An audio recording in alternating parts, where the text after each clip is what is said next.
Europe could not exist and attain the level of development it did without plundering the resources of Africa,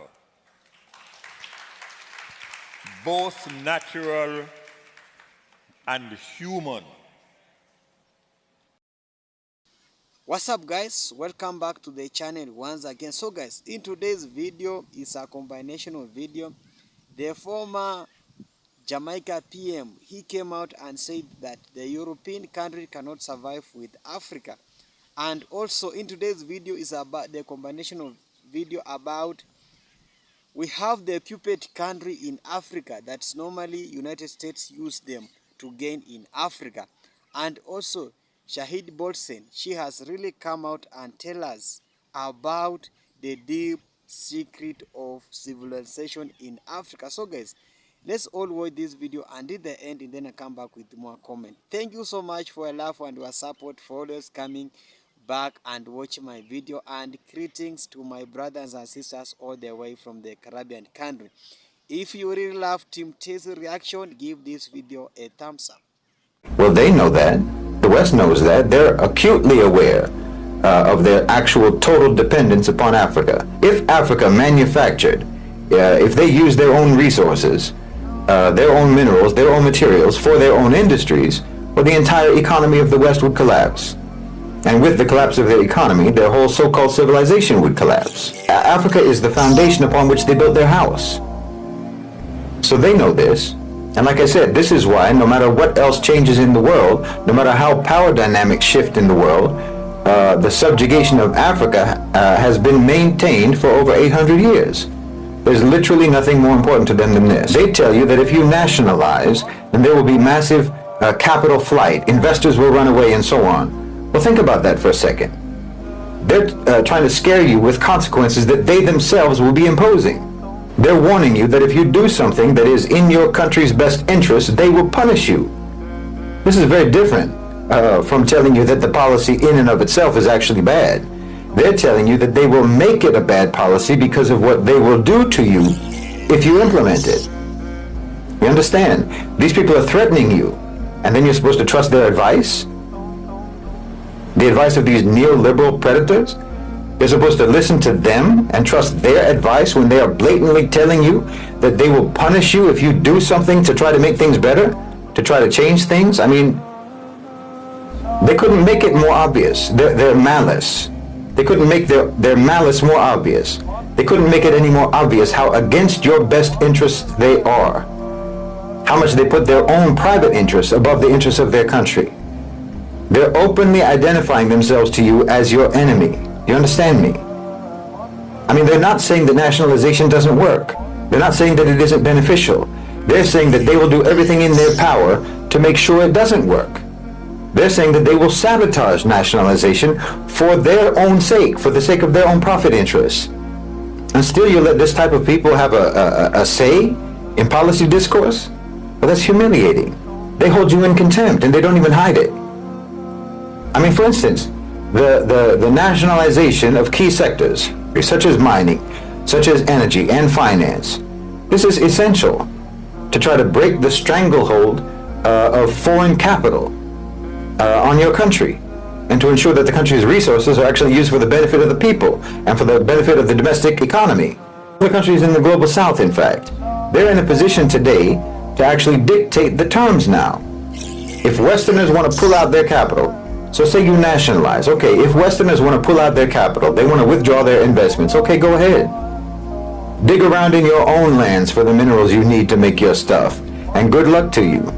And all the global south countries, it's time for them to break away from this paradigm, break away from Western domination and start implementing all of those policies that they know perfectly well will benefit them, whether America likes it or not.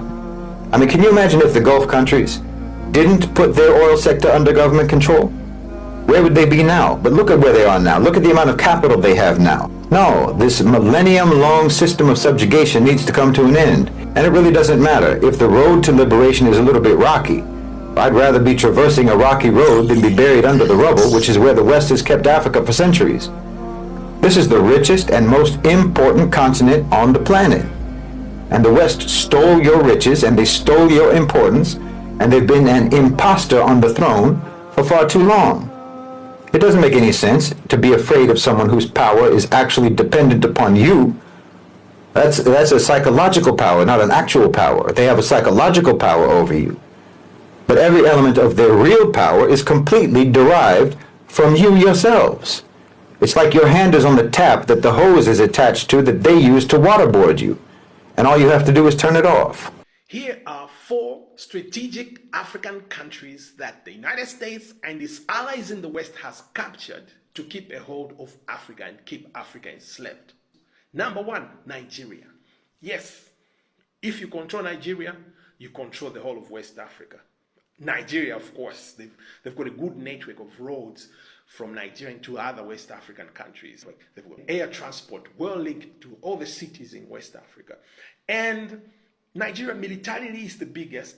You know, Americans have made Nigeria the biggest military deliberately so that they can easily control West Africa, intimidate other countries. That's how they've kept control. And recently, they pampered the Nigerian economy artificially to become Africa's biggest, when it's not true.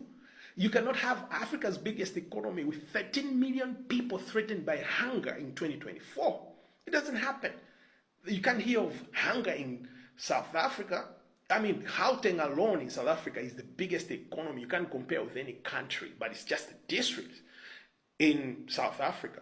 So it's not true that Nigeria is the biggest economy. Americans twerk. They brought down the South African economy. Remember what they did with the banks, conniving with the banks to bring down the rand and all that, so that they should lose track when it comes to Standard and Poor credit rating? Yeah, that's America trying to pamper Nigeria. And why did they pamper Nigeria like that? They were trying to hit back at South Africa for joining the BRICS. Yeah, you get it? So, control Nigeria, you control West Africa. And you know, when they pamper these people, they pamper them socially as well. Nigerians feel like they're top dogs in West Africa, you know? And, you know, you cannot talk to a Nigerian about Pan-Africanism. Have you heard a Nigerian talking about Pan-Africanism? If there is, very few. But they don't talk Pan-Africanism. You know, they feel like they're top dogs, America is with them and all that. You know, they pamper them socially, deliberately, so that they should have no feelings for any other West African country when it's suffering under the boot of the United States and its allies. And, you know Nigerians with Israel. You know, Israel is their heaven, their promised land. You know, you cannot talk to a Nigerian about genocide in Israel. You can't, because they did a good job of brainwashing Nigerians in that area. Let's not even go there. Country number 2, Egypt. Yes, control Egypt, you control North Africa. All the countries, Libya, Algeria, Tunisia, Sudan, Ethiopia, they are under Egypt. Egypt is superior militarily, economically, and Egypt is well linked by road, by rail, by air transport, you know, very well linked in North Africa. And as usual, the Americans have pampered the Egyptians to feel that they are most important people in North Africa. So when they hear that this such country, like they did to Libya, devastating that country, the Egyptians were just, oh, well, it's none of our business. We're good with the United States, you know. So they have pampered them economically, socially, so that they should have no feelings for any other. Like they're eating on the same table, but they're not really. They're just another African country that they're exploiting, you know. And that's how the United States plays this game. So you control Egypt, you control North Africa. Third country that the United States and its allies strategically controls on the African continent is Kenya. Kenya is well placed strategically. The rails and road networks from Uganda, Tanzania, Rwanda, all of them connect to Kenya. And they did that deliberately because they want to get a good grip on East Africa. The United States deliberately made the Kenyan army the strongest army. And that's for a reason. They're sending them into Haiti to keep the peace in Haiti. But in actual fact, they're doing the dirty work for the United States in Haiti. They're doing that in Somalia already. They sent their troops in Somalia on the orders of the United States to keep the peace in Somalia, but they're doing the dirty work there. They're simply trying to make sure that all East African countries are kept in check and the United States keeps its control over the eastern part of Africa. Yes, talk to a Kenyan about Pan-Africanism. How many Kenyans have spoken Pan-Africanism? One guy, Patrice Lumumba, I give it up to him. I give it up to you, sir. But he's a lone star. Kenyans don't share the same sentiments with Patrice Lumumba when it comes to Pan-Africanism. He's like a desert flower, rose. I don't know what they call those flowers that you just find in the desert, just there, alone in the middle of nowhere. That's Patrice Lumumba. Kenyans have been socially pampered by the Americans to feel superior to everybody in East Africa. There's a reason for that. That's what Americans do best. They pamper you so that you feel nothing for the others who are suffering. Just look at what they've done with our African leaders. They are so rich, they are billionaires, but they are running the poorest countries on earth, and they feel no remorse. Fourth country that the United States and its allies in the West control is South Africa. Yes, if you control South Africa, you control the whole of Southern Africa. South Africa has got a good road network into Africa, rail, air, and if you control the South African economy, you control the whole of Southern African economy. And the United States was very scared when they saw that, oh, these guys, they've gone to BRICS. Oh, these guys have kicked Israel out. But Ramaphosa is paying a big price for that because they are coming hard on him. They want regime change. In this 2024 election, the ANC has lost its majority in parliament. They've divided the South Africans so good. As usual, the Americans, they have pampered the South Africans to make them feel like they're the most special guys in Southern Africa, and they won't care a thing about Pan-Africanism because the Americans do it best. They'll pamper you to make you feel important and part of them. And South Africans are light-skinned. Maybe they feel like they're closer to the white skin. Maybe. Because they voted for a white party, DA. The party that says in its manifesto that they'll never give the land back to the black people. That's the party that South Africans have voted for to keep it in second place and very, very close to power. But the party that speaks Pan-Africanism like the EFF, they've kicked it so far down to fourth place. And very, very soon, the DA might start ruling South Africa, slow by slow. America wants South Africa back, and they want to punish Ramaphosa. And the Americans are sending a message that if you stand against America and Israel, you're going to pay the price. And this is the message they're sending to Ramaphosa right now. So the Americans are fighting to get South Africa back. This is exactly what is happening. America has gotten hold of the whole of Africa using 4 countries: Nigeria, Egypt, Kenya, and South Africa. What's up, guys? Welcome back. If you really love this message, give this video a thumbs up. Former Prime Minister of Jamaica, he came out and really refilled the classified against United States to Africa. Because United States, Europe cannot survive without Africa. United States cannot survive without Africa. Africa is the richest continent in the world. Because number 1, it has its own resources. Number 2, it takes all, and that is the Africa. But it has turned Africa to be the poorest continent across all over. This is why. It's because of civilization. It's because of colonization. It's because of having the puppet leaders. It's because of the presidents or the leaders being a sellout to the UK government. And that's why Shahid Bolsen, he has come out and said why this country really rely to Africa.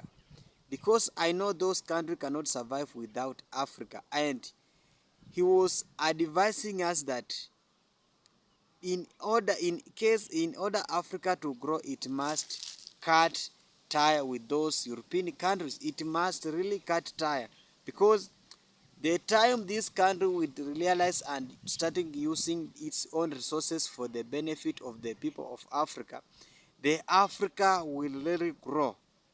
Because imagine Africa having those all mineral resources, all whatever, but it has turned to be the